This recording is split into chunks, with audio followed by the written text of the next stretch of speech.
Thank you very much for watching and attending this Midwest Azure and Microsoft 365 user group for January 20th, 2021.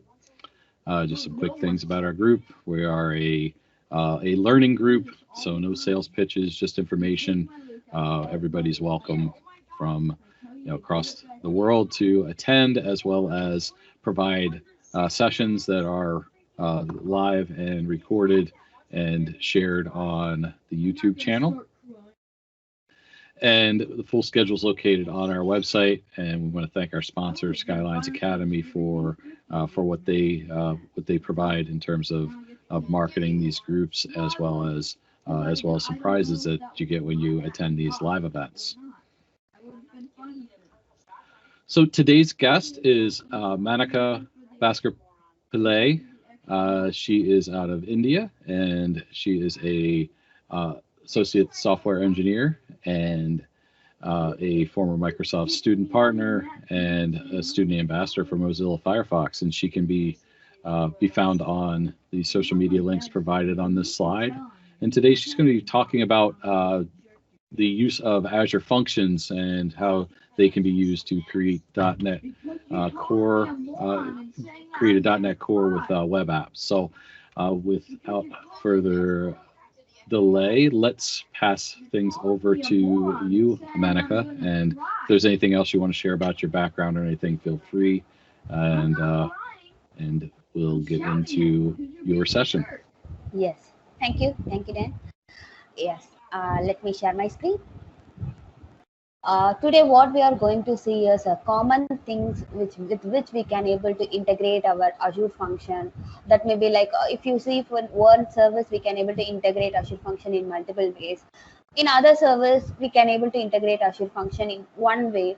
So there are a lot of way we can able to work with Azure function with different services. For example, if you see in serverless concept, you can able to use KIDA, Kubernetes Event Driven Auto Scaling, to deploy your Azure function apps. If you see in .NET Core or Blob Storage or Cosmos DB, there is something like you can able to monitor or you can able to predict the changes that is happening in your Blob or Cosmos. So in multiple ways, we can able to employ this Azure function with any of the Azure services. So today what I'm going to see is, as a developer, .NET developer, I have a project which need to do as a sample project. Like I need to monitor the incoming and deleting or uploading or any kind of activity that is happening in my blog. So as the suggestion, I cannot able to go and see for a million blobs that is getting uploaded at many time zones. So it's something I need to monitor from a backend, which is an automated one. So that's the thing what I'm going to do in today's session. So we are going to explore Azure function with the .NET Core that we are taking a sample as a blob storage application. So as Danny introduced before, I'm Manika Bhaskar Pillai. I'm a Microsoft certified trainer in Azure, as well as I'm Azure and .NET certified professional. These all are my social link, which I'm available for any queries and clarification. So before getting started into the Ajanta, I just want to make how it work as a project. So we need really a real-time thing to make how exactly the Azure function works. So I just created a simple demo that works on the basis of .NET Core as well as the other Azure services, which I will explain with individual concept what I did in Azure function end, what I did in the .NET Core end. So this is a simple demo where I need to track the number of blobs or the name of the blob which is getting uploaded into the particular container. So it's an MVC, .NET Core MVC, 3.1 MVC. So I have a function app which is already running. So the last which I have uploaded been displayed here, that is a screenshot 66 PNG. This is the last image which I have uploaded in my particular container. So now I can able to choose a particular file from my local. So it will take some time. So it may be any kind of file like a JPEG or PNG or any kind of file. So what I'm doing is like I'm just uploading it in my MVC. So it is getting uploaded.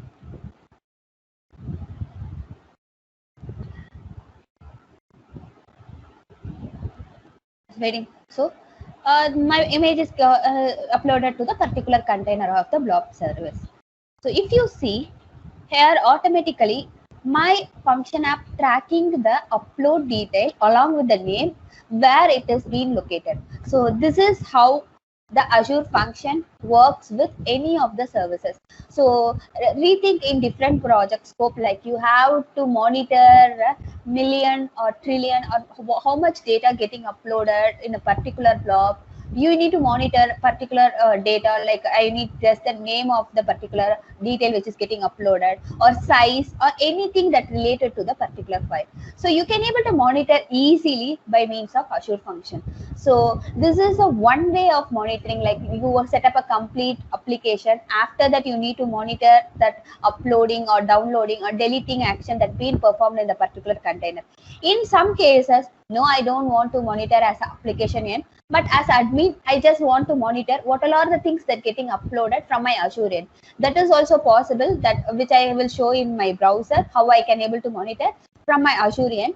In some cases, I, as a developer, I just want to monitor either this function works or not. So I cannot able to go back to my MVC and start running that application. Again, I'm just running my Azure function and checking like either it is working or not. Is there is something to test, like I can able to view whether the function is actually working. So that is also possible by using the Cloud Explorer property. You can able to check whether the particular function you have created for the particular container is working or not. So in three different ways, you can able to monitor and you can able to check how the function is works. Either it's a full application after running the particular application and performing the action from the application and monitoring by means of Azure function, or in cases as an admin, I need to track how the particular container is getting the data. So I just want to make sure that is working or not. So in that case also, you can able to monitor it from the portal end. In some other cases, that is exceptional, like as a developer, I just working only on my Azure function end. I don't bother about the Azure blob storage. I have only function app. How can I able to check the particular container is getting updated, my function is working or not? In that cases, we can able to use Cloud Explorer. In different ways, this function can be incorporated based on the requirement, based on the role and activity what we are performing. So this is the demo which I want to show at end of the session. But if we are going from this to the code end, we can able to understand it better rather than the normal concepts. So what we have chosen today is about a blob and other things related to blob. At the end, I will discuss something about the Kubernetes auto scaling, what we will do for deploying an Azure function app at end as a second half of the session. So let's get into that blob as first, because we have created a MVC for a blob storage and we are performing or monitoring activities based on the file getting uploaded, downloaded or deleted. So today, what is Azure Blob Storage? Because when we are incorporating one service with other service, we just need to make sure that the particular service what we are incorporating is readily works with Azure function, and there is several setup that need to be maintained to make that particular service to work with the Azure function. So understanding the service with to which we are going to incorporate the Azure function is one of the major things.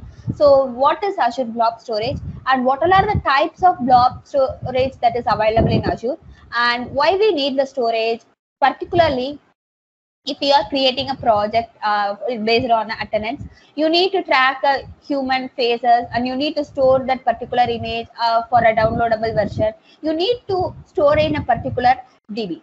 So that should be unstructured. You need some service to assist you in these cases. So understanding a blob storage is one of the key important whenever we are going with the file or unstructured data storage. So how to choose a particular pricing plan, because for example, I'm storing of thousands of files in one places, but I'm very rarely accessing that file. So I need to choose the particular type of plan of least access and most access. So I don't want to consume a lot of my money for the file which is not getting access for a year or more than that.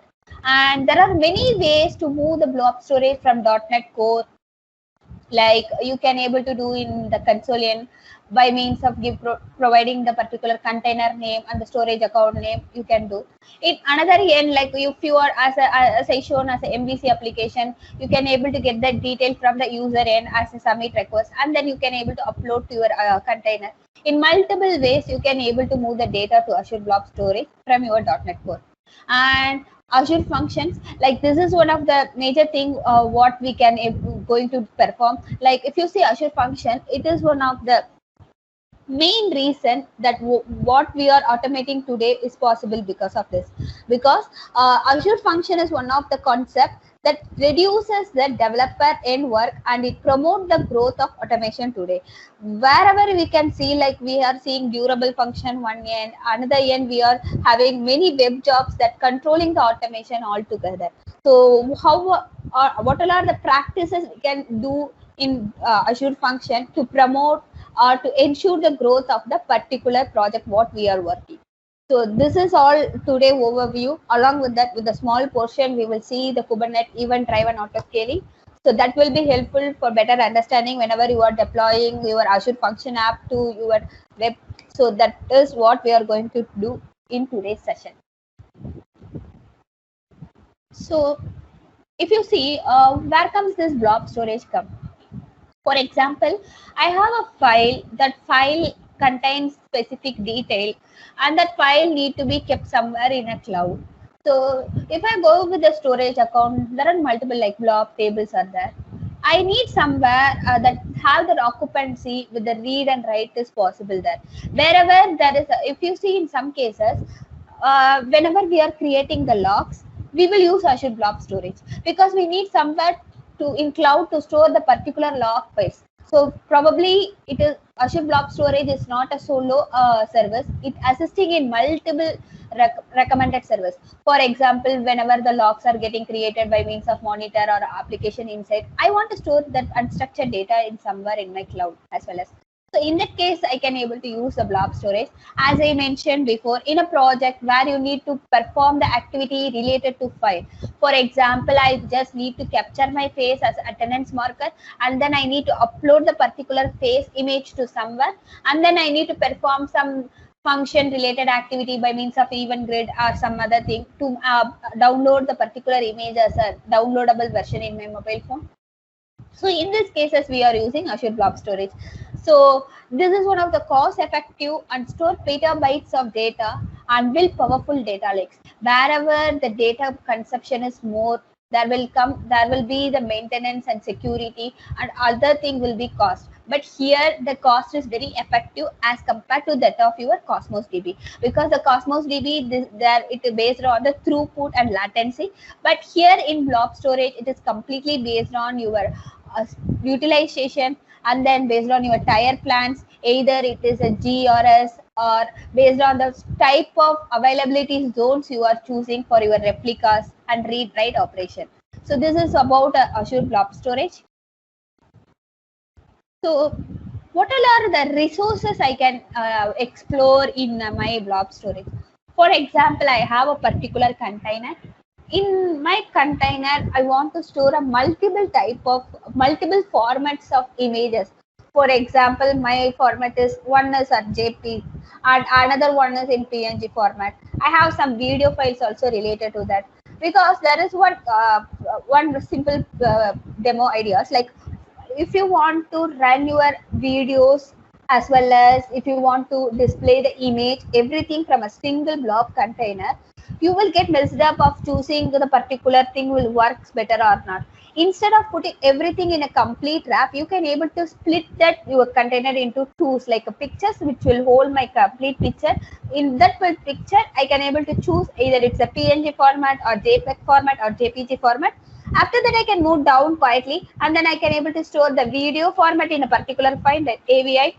So that makes my work easier, and I can able to differentiate it easier by means of analyzing where it is being stored, and this is a particular thing where my image is stored. So that will be easy whenever we are doing cost integration or some other things by means of choosing the image and everything, every file from a particular folder.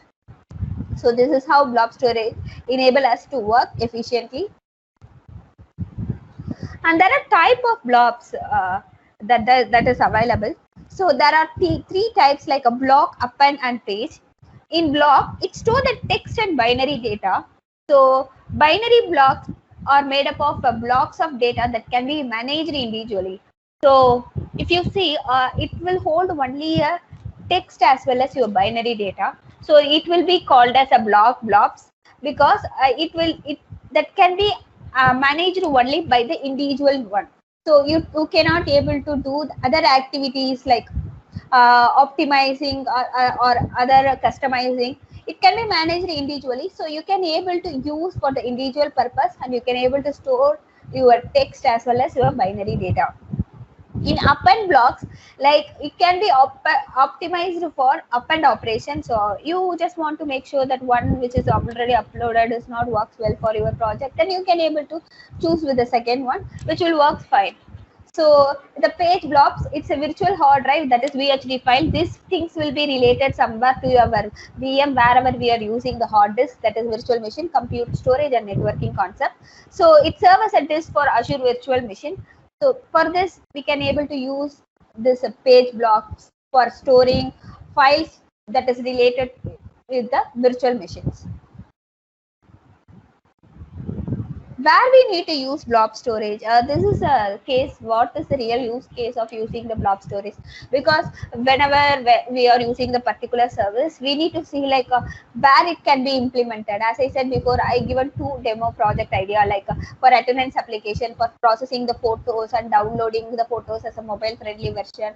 And in another cases, like I want to store my logs, and I just want to store the logs that is from the monitor and inside Zen. I just want to keep track of the issue that is originating in the server by just manipulating the logs which is already generated.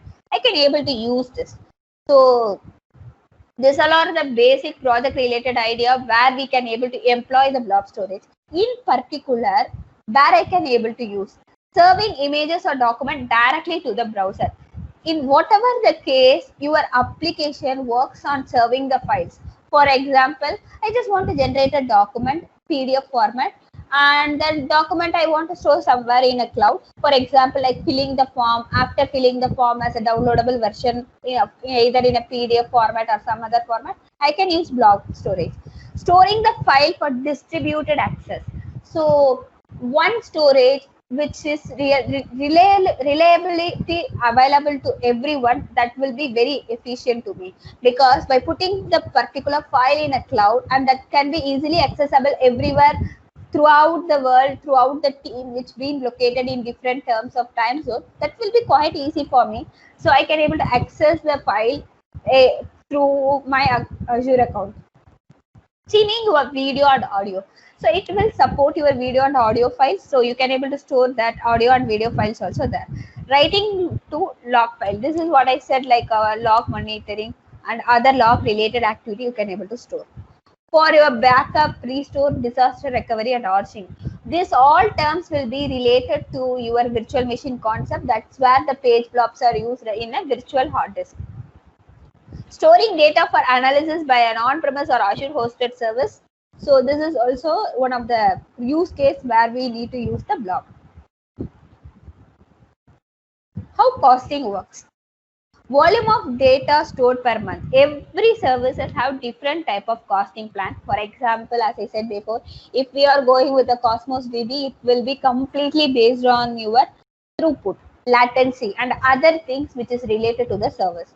But when we comes to our blob storage, it will be completely based on the volume of data what we storing. Like either it's a 5 MB file or 10 MB file, the value will be calculated. Quantity and types of operation performed along with any data transfer cost. For example, I just storing the file for a certain purpose. I'm just least accessing the file, but I need to monitor by rechecking the operation, what it performed. For example, the log file, either every server worked fine on my environment. If there is any issue that particular server launches, then the log need to be recorded, and the recorded log need to trigger some other function related to that activity whenever it gets failed. So in that process, the cost consumption varies. Data redundancy option selected. This is one of the important concept, like where I want to replicate the data. Only the 2 zone and 3 availability zones, or based on the type of zones, availability zones, I just want the replicas. The data cost will get increased or decreased. How to move data to blob storage? We can able to use, there are multiple ways we can able to move our data to blob storage, as I said before, in .NET Core, multiple ways. For example, like I can able to use Azure portal, and I can able to upload by means of a simple console application, where I can able to create one simple console application by providing the key endpoint detail and then authenticating by using the client. After that, I can able to upload or download the blob, and then I can able to view that name or what it been stored there by means of a console. But in a real-time application, I need to go with the .NET Core MVC, so I can able to create an application where user able to upload the file as well as download the file as well as deleting the particular blob from the container. For everything, you need certain step, like you need to check whether the container is present or not. If the container is not present, you need to create the container and then you need to upload that particular blob in the container whenever we are performing this action from our code. In some cases, like I am not sure, like I just want to make my blob to work fine, I just want to explore the service, just we can go from our Azure portal, and where we can able to upload the blob from the portal, and then we can able to monitor how it works. Either the blob being uploaded in the particular Azure service, I can able to access that blob by creating an application. So in multiple ways, from and to we can change, from a .NET Core to an Azure, or we already create a container and blob, and how to retrieve that blob from that Azure. In different ways, we can able to perform the integration of blob and .NET apps in multiple ways. So how to choose your pricing plan? So as I said before, type of in what all are the type the data get access. If the data is accessing, I'm storing one file in my blob and the blob is getting access, the file is getting accessed frequently by the user, I need to set up certain tier, either it's hot or cold or R2 tier. So if we set the hot tier, it is a frequently accessed data. Cold tiers are infrequently accessed data, and R2 tiers are rarely accessed data. So I need to set up the premium performance sensitive data also. But here the cost of the cold storage will be more compared to the hot, because the storing the data which is least access is more, it need to maintain a more security related stuff, and it need to have the backup. So maintaining the least accessed files or data is costly compared to that of the frequently accessed data. So cold tier will cost somewhat higher than that of the hot tiers. So what all are the security concept that helps to promote my data? Because whenever the data word comes, there should be a security. Whenever we are using the credentials or other thing, we need to ensure that either it is completely satisfied the compliance or not. So the built-in data security is there. So they are already invested the $1 billion annually with the 3,500 security expert with more compliance certification. So these all are the things which makes us to work in Azure Blob Storage or other Azure services without worrying or without bothering about the data breach or data privacy things. So this is a built-in security that assists us to protect our data and safeguard the credential which been uploaded in our blob. So Azure function. So this is what we are going to see in today's session completely. Now the Azure blob is one of the important thing, because we are doing everything in Azure blob, and as a monitoring purpose or as a trigger, we are going to see a Azure function in. As I said before, the Azure function is employed with other service in multiple ways. For example, whenever we are deploying an Azure function apps, we will use a Kubernetes event driven auto scaling, because when there is no users are present, I don't want my application to available in multiple ways. So I just reduce my cost by means of auto scaling. In that particular case, I need to use the Kira one. In other cases, I have very less, more number of users, but my availability is very less. In such cases, I don't want my user to get stuck up with their particular issue. I just want to make it available based on the count of the user. In that cases, the auto scaling helps us to increase the number of pods based on the request. So in multiple ways, the Azure function will be integrated with many of the service. But what we here going to see is how Azure function integrate with the storage via trigger and binding. Usually there will be two type of binding, like input binding and output binding. So either you want to make your application to response based on your input activities, either it's a blob or Cosmos DB or anything, then you can perform that by means of your Azure function. So it will integrate your blob, allows you to build a function that react to the changes in the blob data as well as read and write values. So within a minute, as I shown before, within a minute, whatever the changes you have done been shown in your Azure function.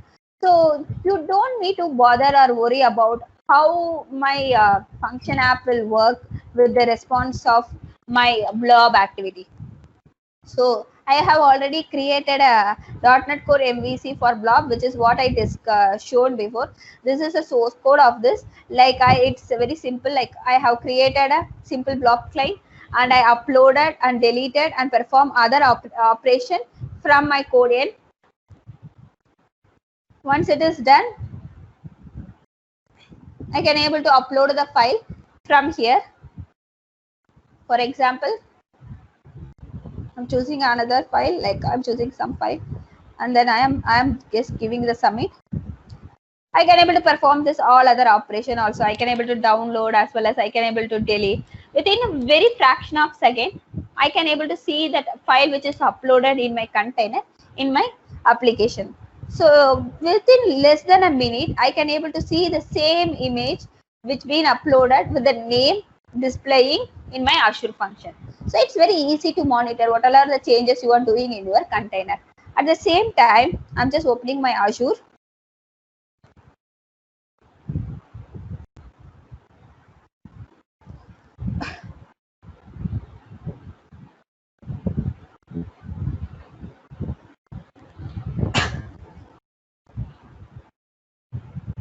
So I have already created a storage account where I have created a blob storage. If you see here, I have already a container. This is a demo container. And this demo container hold all my things which I have uploaded in my application from my application end. So does this blob is actually works with this? I can able to do or monitor from my portal end. Yes, you can definitely able to do that. You just what you need to do is the same page in my application. I can able to select some other file.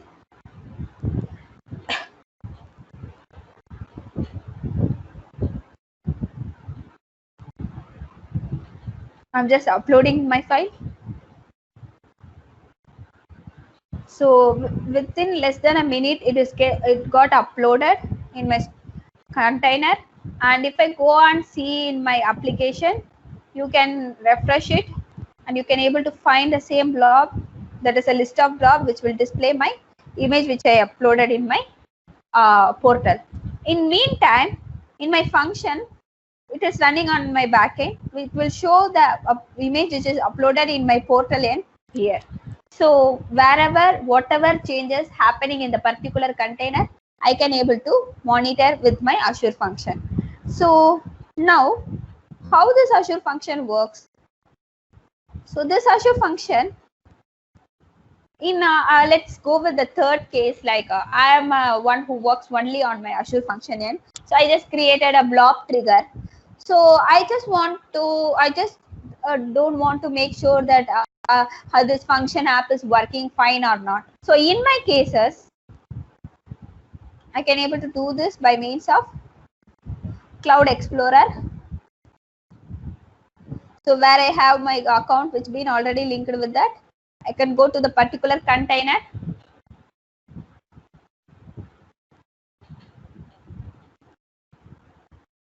So I can able to upload the file from my function app.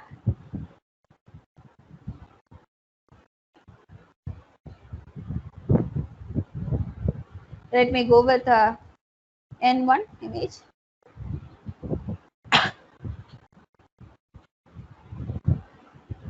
So if you see, this is a list of blob which is available in my .NET Core app. I can able to see this from my function application also. N1 is already uploaded. So if I go and refresh my .NET Core app, I can able to view the function image that been uploaded from a function app. So this is how the function app works with the blob.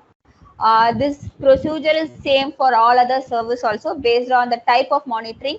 Here I am monitoring only the uploading blobs files that in my container.